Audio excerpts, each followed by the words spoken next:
condition, mais si je m'en vais, je l'enverrai. S'agit-il d'autre chose que du Saint-Esprit?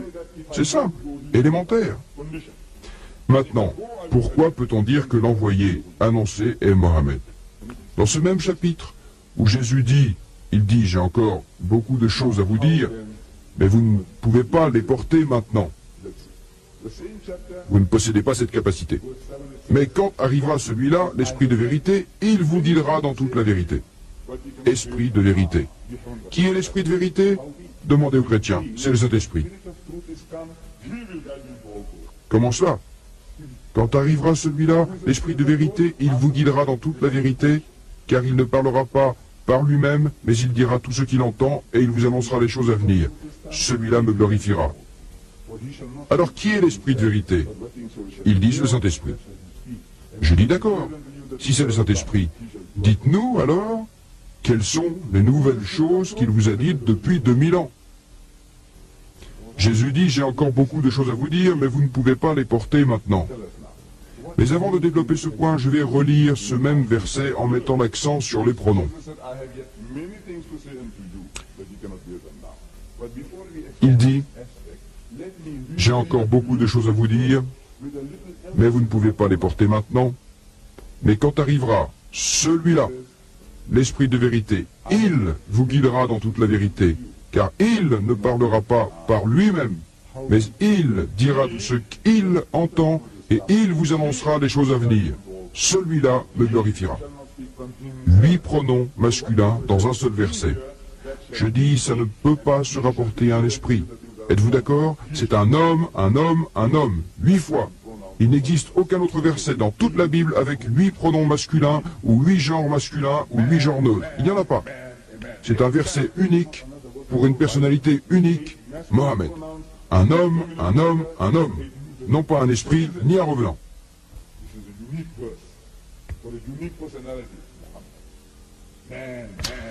Mais il nous dit, c'est un esprit. Mohammed est un esprit. Je dis oui, c'est ce que la Bible dit. Voyez-vous, le mot esprit dans la Bible, je m'adresse aux chrétiens, ne désigne pas systématiquement le Saint-Esprit. Car dans le livre de la Révélation, le dernier livre de la Bible, on nous dit que 7 esprits de Dieu sont partis dans le monde. Je dis, croyez-vous en 7 Saint-Esprits? Il dit non, il n'y a qu'un seul Saint-Esprit. Je dis, on parle de cet esprit, il doit donc y avoir 7 Saint-Esprits. Non, l'esprit ne désigne pas à chaque fois le Saint-Esprit. Alors, dans Saint Jean, dans la première lettre de Jean, chapitre 5, verset 4, il est dit, bien-aimés, ne croyez pas tout esprit, mais éprouvez l'esprit pour voir s'il provient de Dieu, car beaucoup de faux prophètes sont sortis dans le monde. Donc un faux prophète est un faux esprit, et un prophète authentique est un esprit authentique. Saint Jean emploie le mot esprit pour prophète. Ne croyez pas tout esprit, n'ayez pas foi en tout prophète. L'esprit, dit-il, qui confesse que Jésus est le Christ, est un esprit envoyé par Dieu. Cela veut dire le prophète qui reconnaît que Jésus-Christ est le Christ, qu'il est le Messie, le Messaïa, est un prophète envoyé par Dieu. C'est ce que dit Saint Jean, c'est ce que nous lisons. Pour savoir si cet esprit, ce prophète, Mohammed, dit que Jésus est le Christ, ouvrez la sourate Al-Imran, chapitre 3, verset 45. Elle dit, et lorsque les anges dirent au Marie, Dieu t'annonce la bonne nouvelle de la prochaine venue d'une parole de lui. Son nom est le Messie, traduit par Christ. Mohammed a-t-il dit que c'est le Christ? Oui, c'est ce que croient tous musulmans. Sur le témoignage du prophète Mohammed, 1 milliard de musulmans dans le monde croient que Jésus est le Christ. Il a dit l'esprit qui confesse, le prophète qui dit que Jésus est le Christ, celui-là est envoyé par Dieu. Pourquoi n'appliquez-vous pas cela à Mohammed? Dans l'évangile selon Jean, il est dit, ce qui est né de la chair est chair, ce qui est né de l'esprit est esprit. Les esprits engendrent-ils? Cohabitent-ils? Il dit non. Alors, peut-il naître d'un esprit? Non. Cela veut dire que celui qui a des tendances spirituelles est des sens spirituels. Celui qui a des tendances matérielles est chair. Qu'est-ce qui vous a amené ici ce soir?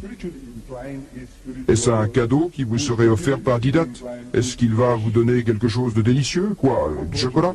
Est-ce pour cela que vous êtes venu? Si c'est le cas, je vous donne ce que vous désirez, alors on estime que vous êtes enclin aux choses matérielles. Ce sont les choses matérielles qui vous ont amené ici ce soir. Vous êtes donc matérialiste. Dans le langage de la Bible, vous êtes chair. Vous êtes de chair. Matérialiste. Si ce sont des considérations, des motivations spirituelles qui vous ont poussé à venir ici, alors vous êtes spirituel, vous êtes esprit.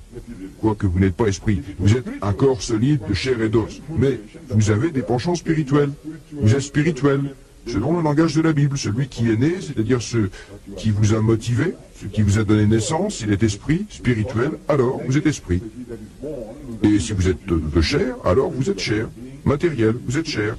Cela signifie que le mot esprit ne désigne pas systématiquement le Saint-Esprit. Donc, Jésus dit, j'ai encore beaucoup de choses à vous dire, mais vous ne pouvez pas les porter maintenant.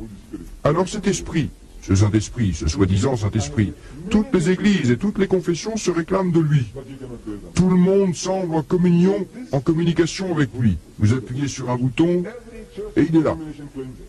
Vous demandez à un témoin de Jéhovah, il vous dit oui, il vient à nous. Demandez aux catholiques, ils disent oui, il vient à nous. Demandez à frère Jimmy Swaggart, il dit la même chose. Tout le monde est entré en contact avec lui. Tous ces cultes qu'il mentionne dans ses ouvrages, parmi ses 30 ouvrages, il y en a un sur les cultes. Lisez-les. Il dit chaque fidèle prétend avoir eu contact avec l'Esprit. Qui? Le Saint-Esprit. Il est venu à tout le monde. Et ils s'en vont tous dans des directions différentes. Un seul esprit qui les envoie dans des directions opposées? Qui provient de Dieu? Non. Comme le disait hier frère Swaggart, ou bien nous avons tous les deux raison, ou bien nous nous trompons tous les deux. Vous, tous les deux, vous pouvez avoir raison. Il existe 1 millier de sectes et de confessions chez les Blancs d'Afrique du Sud. Chez les Blancs et 3000 parmi les Noirs. Aux États-Unis, j'ai cru comprendre qu'il y avait 40 églises baptistes différentes.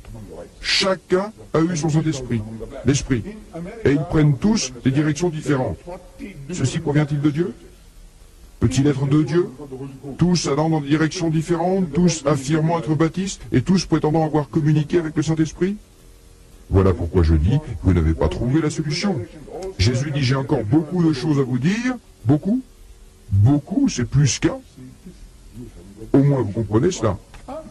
J'ai encore beaucoup de choses à vous dire, mais vous ne pouvez pas les porter maintenant. Mais quand arrivera celui-là, l'Esprit de vérité, il vous guidera dans toute la vérité. Toute. C'est aussi plus qu'un. Depuis 40 ans, je demande à mes frères chrétiens de me trouver une solution. Je ne veux pas plusieurs solutions, mais une seule. Celle que le Saint-Esprit vous a donnée. En 2000 ans. Une seule. Quelque chose que Jésus-Christ ne vous a pas encore dit en 6 différents mots. Une seule. Qu'une église, une confession, un culte me trouve une seule chose nouvelle que le Saint-Esprit leur a apportée. Une seule me suffit. Je ne demande pas plusieurs. Jésus dit, vous ne pouvez pas les porter maintenant. La raison pour laquelle il n'a pas donné, pourquoi? Parce qu'il ne l'a pas. Il avait la solution au problème de l'humanité jusqu'au jugement dernier. Dieu la lui a donnée, mais les hommes n'étaient pas aptes à la recevoir. C'est ce qu'il a dit. Il explique pourquoi. Vous ne pouvez pas les porter maintenant, veut dire, vous n'en avez pas la capacité. Le sens de cette parole revient comme un leitmotiv dans la Bible. Maintes fois, Jésus-Christ, il dit à ses disciples, homme de peu de foi. Vous n'avez pas la foi. Peu de foi. Homme de peu de foi. Homme de peu de foi. Il le dit maintes et maintes fois.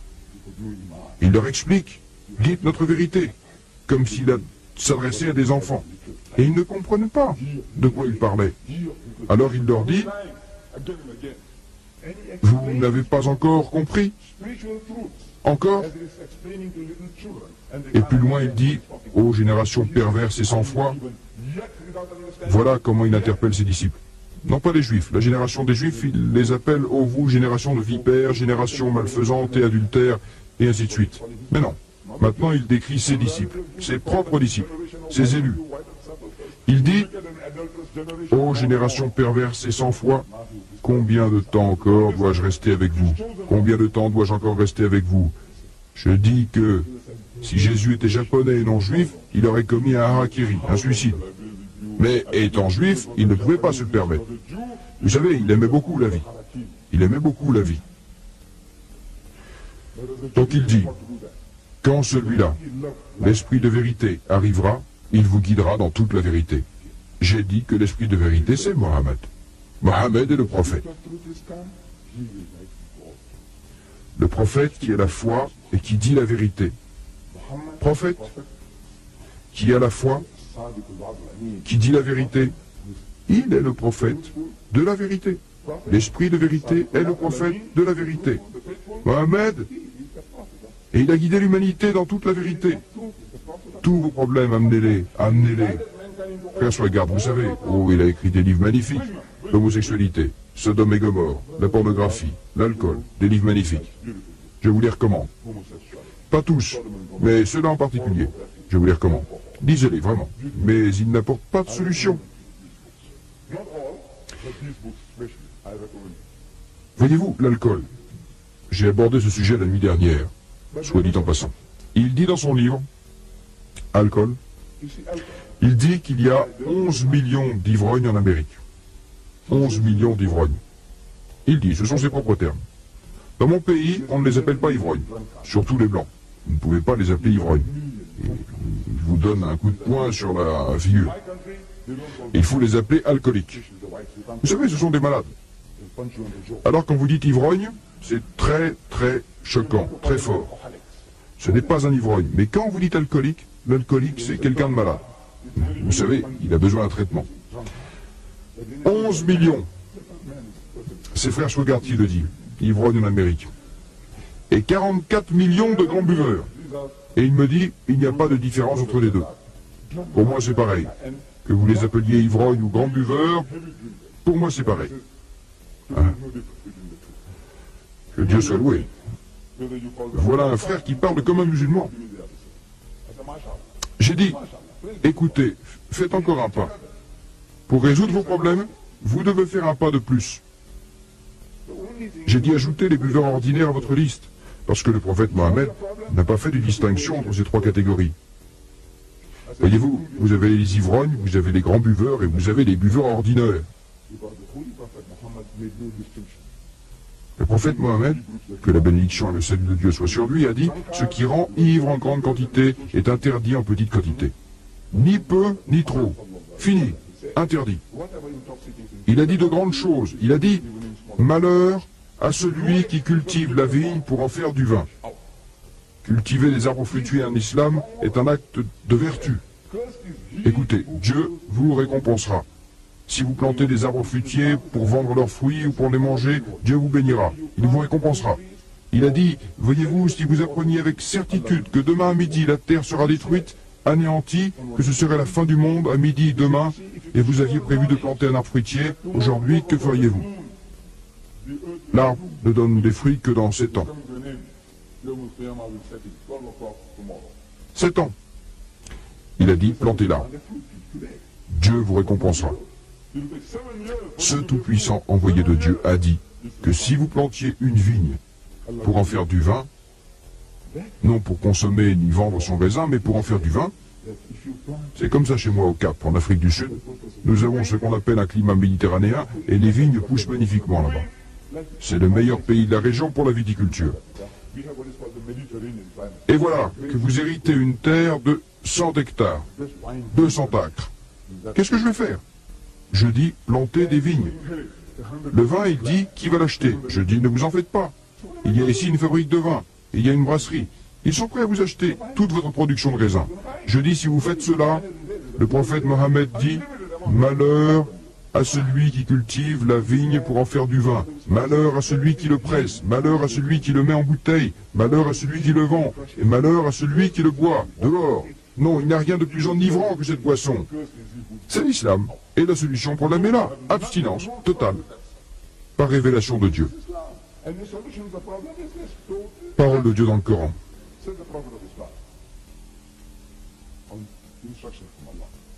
Aux croyants. Les boissons alcoolisées.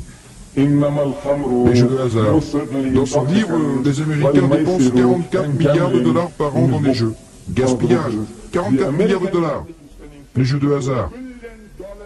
La divination et le tirage au sort sont un acte impur de ce fait, de ce que fait Satan. Évitez-le. Peut-être récolterez-vous le succès. et les tonneaux de vin qui furent vidés dans les rues de Médine sont restés vides depuis. Ce seul verset donne naissance à la plus grande société de consommateurs de thé dans le monde. Ceux qui ne boivent pas d'alcool. La plus grande société du monde. Un seul mot, une seule expression. Frère Swagart parle de... Il dit on menace tout le temps le musulman de lui couper la tête, de lui couper les mains. Voilà pourquoi il ne boit pas. Si quelqu'un ne boit pas, c'est de peur qu'on lui coupe les mains, le doigt, le nez ou quelconque autre membre. Est-ce la raison? J'aimerais savoir. Vous, en Amérique, les musulmans, je sais, il y a des brebis égarées parmi nous, comme dans toute communauté. Vous ne pouvez pas dire que nous sommes tous des anges. Mais combien de musulmans sont-ils attirés par la bouteille? En Inde, au Pakistan, en Afrique du Sud, ma communauté, je me vante, dans mon pays. Peut-être est-ce le cas partout où vivent les musulmans. Je dis, nous les musulmans, nous avons le plus faible taux de consommateurs d'alcool dans le pays. Nous avons le plus faible taux de joueurs dans le pays. Nous avons le plus faible taux de prison dans le pays. Nous avons le plus faible taux de divorce dans le pays. Nous avons le plus faible taux de suicide dans le pays. Nous avons le plus haut taux de charité dans le pays. Voilà ce que l'islam a fait pour nous. Voilà, c'est l'islam. Personne ne m'a jamais menacé pour que je ne fume pas. Mon père fumait. Moi, je n'ai pas touché à la cigarette. Mes enfants ne fument pas. Pas une seule fois, je ne leur ai dit... Un de mes fils est là avec moi, l'autre, l'aîné, est en Afrique du Sud. Je ne leur ai jamais dit ne fumez pas. Jamais. Pardon. Je vous demande pardon. Un ou deux de mes fils, de mes 6 frères fument. Ils fument. Mais, dans ma famille, personne ne fume. De ma vie, je n'ai jamais touché à la cigarette. Personne ne m'a menacé. Mon père ne m'a pas dit de ne pas fumer. Je ne fume pas. Je ne joue pas. Je ne bois pas. Je ne courtise pas. Je ne danse pas. Personne ne m'a menacé en disant « Écoutez, si vous faites cela, vous irez en prison. Ou si vous faites cela, on vous coupera la tête. » Je ne sais pas si quelqu'un vous a dit « Ne buvez pas, sinon on vous coupera la tête. » Quelqu'un vous a-t-il dit ça ici? Quelqu'un vous surveille-t-il? Non. Je dis, en Amérique, une nation chrétienne, une grande puissance, la première puissance dans le monde, l'Amérique. Vous avez instauré la prohibition dans les années 20. Qui l'a fait?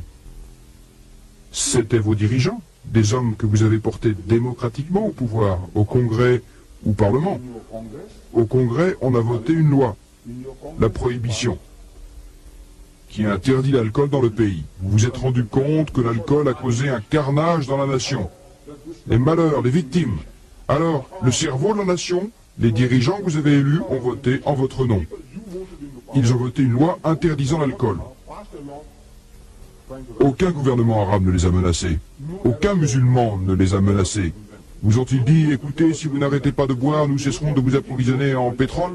Ils n'avaient pas de pétrole, ils n'en avaient pas. Les Arabes, ils n'avaient pas de pétrole pour vous faire du chantage. Ont-ils dit, écoutez, si vous n'arrêtez pas de boire, vous n'aurez plus de pétrole? Non. C'était votre nation, votre gouvernement, et vous qui aviez voté la loi. Et vous avez échoué. Vous avez misérablement échoué. La plus puissante nation au monde, avec le soutien du gouvernement, le cerveau de la nation, votre machine de propagande et votre police. Tout a été mis en œuvre pour faire appliquer la prohibition. Et vous avez échoué. Ce puissant envoyé de Dieu dans un pays du désert, avec une population barbare, il dit une parole, et les tonneaux de vin furent vidés à jamais. Miracle! De quel miracle parlez-vous? Ça, c'est un miracle. Avec tous les miracles, vous ne pouvez rien faire. Vos problèmes s'accroîtront. Vous avez votre poignée, c'est une poignée. Vous dites naître de nouveau. Vous dites maintenant nous avons l'esprit en nous et nous ne touchons plus à la bouteille. Je dis magnifique, chapeau, magnifique. Et toute personne qui témoigne, toute personne, sans exception, vous dira « J'étais ivrogne, je fumais de la marijuana. » Nous l'appelons Daha, Ganja. Je me droguais, j'étais intoxiqué par la drogue. J'étais dépravé, j'étais homosexuel, j'étais sodomite. Mais maintenant, je ne fais plus ces choses-là. Je dis je vous félicite. Félicitations. Mais je dis, voyez-vous, quelque chose vous a tiré de la fange, de la boue, de la crasse. Je vous félicite, mais je dis, le système qui ne vous laisse pas tomber dans la boue est quand même meilleur.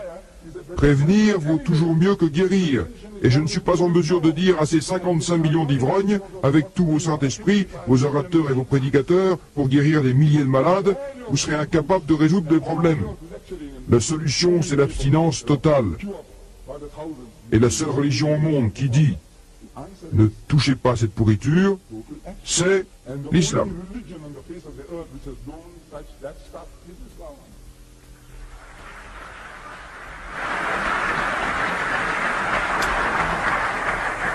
Frère Swagart a écrit beaucoup de livres, mais il y en a un qui ne paraîtra pas. Un livre sur le surplus de femmes. C'est un grand problème en Amérique, un grand problème. Les statistiques le montrent.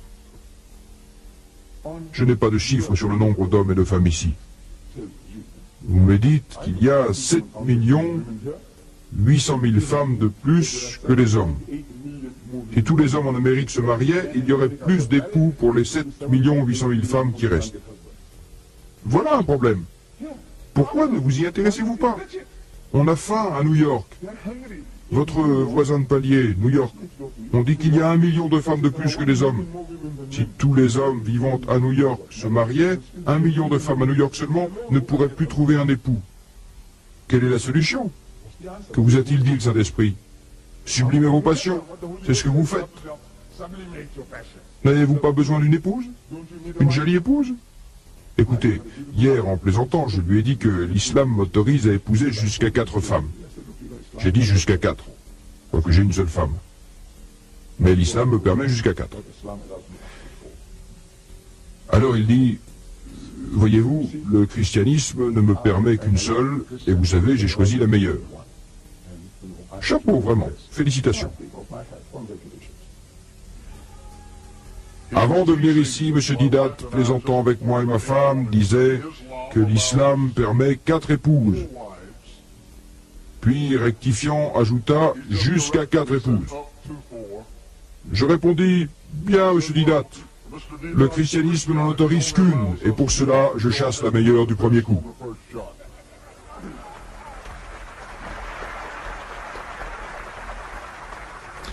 Il a résolu le problème d'une seule femme, mais il y en a 7 800 000. Et non seulement 7 800 000, à supposer que tous les hommes se marient. Vous avez les homosexuels à New York. Le tiers des hommes sont homosexuels, sodomites, le tiers. Si tous les hommes à New York se mariaient, 1 million de femmes resteraient seules. Mais un tiers des hommes à New York sont homosexuels, sodomites.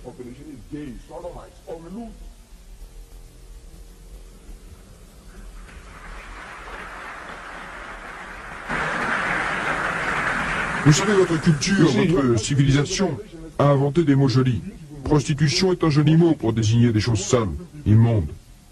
Tous ces pédérastes homosexuels, sodomites, vous les appelez gays. La première fois que j'ai vu ce mot dans un journal, gay, je ne comprenais pas. C'est quoi ce gay? Parfois je ne dis pas que j'ai l'esprit vif. Je ne suis pas très cultivé comme la plupart d'entre vous.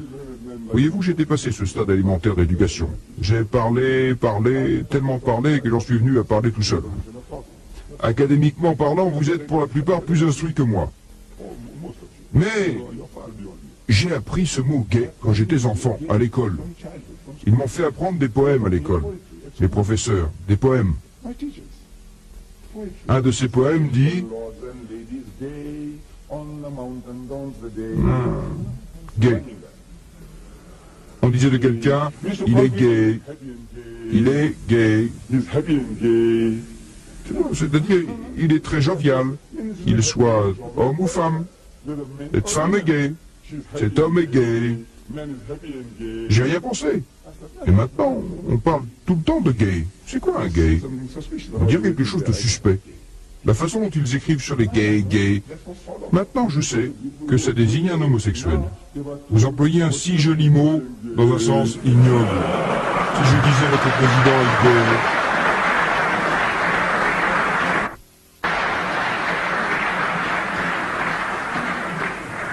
Il pourrait m'envoyer son poing dans la figure. Il me dirait, pour qui me prenez-vous? Où avez-vous déniché ce mot? Et alors je lui dirais, quand j'étais à l'école, on nous a appris de jolis mots que j'ai beaucoup aimés. Voilà, c'est tout. Dieu Tout-Puissant les a châtiés en leur envoyant le sida. Quel joli mot, sida, pour dire syndrome de déficience de l'immunité acquise. Ils emploient l'abréviation sida. Une maladie sale, immonde. Dieu Tout-Puissant vous a châtié. Voyez-vous, vous n'avez pas trouvé les solutions. L'islam apporte des solutions à vos problèmes. Épousez ce qui vous plaît comme femme, 2, 3 ou 4, mais si vous craignez d'être injuste, n'épousez qu'une. Il y a des hommes qui voudraient bien se charger d'une responsabilité supplémentaire, et des femmes qui voudraient bien partager leur époux. Mais votre loi ne le permet pas. Ils voudraient bien. Vous faites une douzaine d'enfants illégitimes chaque année, cela ne vous gêne pas. Vous êtes un étalon. Si vous êtes un étalon, vous serez appelé étalon. Mais si vous aimez, si vous prenez soin de ces femmes et de leurs enfants, je suis disposé à être responsable, alors on vous dit non, on vous mettra en prison. Vous pouvez jeter votre gourme comme ça bon vous semble, mais ne vous mariez pas. L'homosexualité masculine, légalisée. L'homosexualité féminine, légalisée. Mais quand il s'agit de mariage légal, naturel, la polygamie est naturelle, vous dites pas question. Allez en prison. Je dis que ceci est la solution à vos problèmes. Vous ne voulez pas entendre raison, et vous voilà dans le pétrin. Voyez-vous, juste après la guerre, la Deuxième Guerre mondiale, j'ai lu une information dans un journal local. Elle vient de Londres. Nous avons des relations étroites avec l'Angleterre, car nous sommes un pays anglophone. L'Afrique du Sud était une colonie britannique, alors nous avons des relations étroites. Beaucoup d'informations nous proviennent de là-bas. Des informations d'Allemagne ou ailleurs, mais surtout de Londres. Un petit titre attira mon attention, un tout petit titre. Il dit « 5000 inadaptés vont être envoyés en Amérique ». Et vous savez, l'esprit humain est très imaginatif. En lisant cela, une image mentale se crée dans ma tête. Et j'ai pensé que ces inadaptés étaient des estropiés, ou souffraient d'un bec de lièvre, ou d'un pied beau. Vous savez, les Anglais, à mon avis, ne sont pas aussi avancés que les Américains en médecine. Alors, je me suis dit, ils les envoient sûrement pour traitement. Vous savez, le bec de lièvre et le pied beau, ils les envoient pour traitement. Voilà ce que j'ai immédiatement pensé de ces 5000 qu'on s'apprêtait à envoyer. Et en lisant les détails, j'apprends que ces 5000 inadaptés étaient les enfants, à cette époque, disait-on, de soldats stationnés en Angleterre pendant la guerre. Ils disaient des soldats nègres. Je ne voudrais pas offenser mes frères afro-américains, ni mes frères noirs, mais c'est ce qui était écrit dans le journal. 5000 enfants de soldats nègres stationnés en Angleterre pendant la guerre. Alors je pose la question. C'était sur la côte ouest de l'Angleterre. Combien de soldats noirs se trouvaient là? Sans compter les blancs australiens, les blancs néo-zélandais, les blancs sud-africains, les blancs canadiens, les blancs américains, les blancs de la France libre, les blancs polonais et les soldats anglais. À part tout cela, combien de soldats noirs y avait-il là? Insignifiant. Les soldats recevaient une instruction avant leur départ, on leur demandait d'utiliser des préservatifs, vous savez, contrôle des naissances, attention, ne pas attraper des maladies vénériennes, la bienheurée, mais nous savons que certaines flèches ne touchent pas le but, et que les vœux ne sont pas tous exaucés. Combien de dégâts l'Angleterre chrétienne a-t-elle dû subir pour produire ces 5000 inadaptés? Combien? Vous imaginez? Ces enfants, issus de nos frères noirs, étant trop noirs pour pouvoir s'intégrer dans la société anglaise?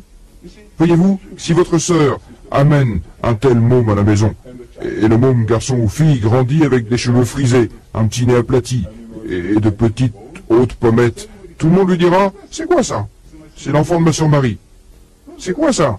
C'est l'enfant de ma sœur Marie. Qu'en pensez-vous? L'enfant de votre sœur Marie. Comment ça se fait-il? Vous savez, nous sommes blancs, caucasiens. Votre mère est blanche, votre père est blanc, tout le monde est blanc. D'où vient celui-là? Vous dites, oh, un ami noir, ma sœur a dû sortir avec lui, vous savez, et ils ont fait ça. Oh, c'est un fait. Et ils se sont dit, écoutez, on va les envoyer en Amérique, où ils pourront s'intégrer dans la société noire, alors ils les envoyèrent en Amérique. Je n'ai pas noté les noms, vous savez, un de ces 5000 pourrait être à l'heure actuelle un dirigeant américain. On ne sait jamais. En Angleterre, il y a 4 millions de femmes de plus que les hommes. 4 millions de plus que les hommes. Rien que sur la côte Est, il y a 1 600 000 femmes de plus que les hommes. Sur la côte Est de l'Angleterre. Que feriez-vous d'elles? Vous les laissez mariner? Vous les envoyez au Tibet? Ils n'ont pas assez d'hommes? Vous les envoyez là-bas? Dites-moi. Je dis non. Il y a un certain type d'homme qui voudrait bien se charger d'une responsabilité supplémentaire. J'ai vu cela à votre télévision ici. J'étais au Canada. Et de l'autre côté de la frontière, de Buffalo ou ailleurs, il y avait un programme qu'on diffusait un peu partout, y compris au Canada. À l'hôtel, j'ai allumé la télé et j'ai vu une émission sur la polygamie. Il y avait là un homme, il disait « J'ai eu 8 femmes ». C'était un ex-mormon. Il fut excommunié. Dans le passé, les mormons autorisaient la polygamie. Une polygamie sans limite. Joseph Smith